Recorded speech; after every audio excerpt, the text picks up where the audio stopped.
Go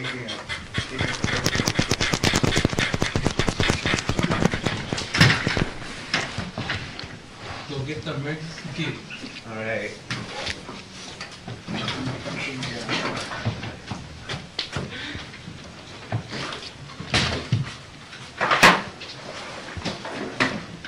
I'm not building it. You know how yours. When the switch of a flashlight is pushed onto the on position, it makes contact between two contact strips which begin a flow of electricity. Powered from the batteries are connected in such a way that electricity runs between the positive and negative electrodes of the battery. The batteries rest atop a small spring that is connected to a contact strip. The contact strip runs down the length of the battery case and makes contact with one side of the switch. There is another flat contact strip on the other side of the switch which runs to the light bulb, providing an electrical connection. There is another part connected to the light bulb that makes contact with the positive electrode of the top of the battery, completing the circuit to the light bulb and completing the generation of electricity.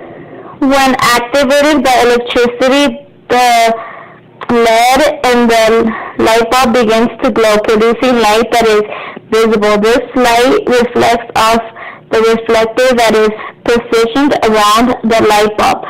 The reflector redirects the light rays from the light bulb, creating a steady beam of light, which is the light you see emitting from the flashlight. Would you happen to have an actual flashlight? I don't think so. I just sort of take this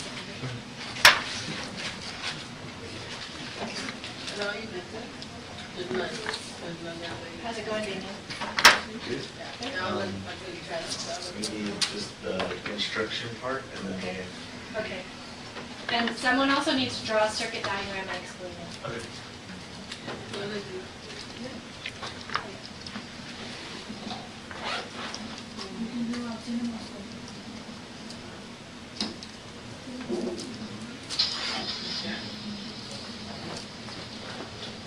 Turns on, it closes the circuit. The current comes from the negative terminal of the battery onto the bulb and to the positive terminal of the power source. The insulated wire carries the current. If it's an open circuit, the switch is off and the current stops while the voltage stays the same. The current reaches the light bulb into the resistance, which makes the current slow down and light up the bulb. The current flows back to the positive terminal of the battery.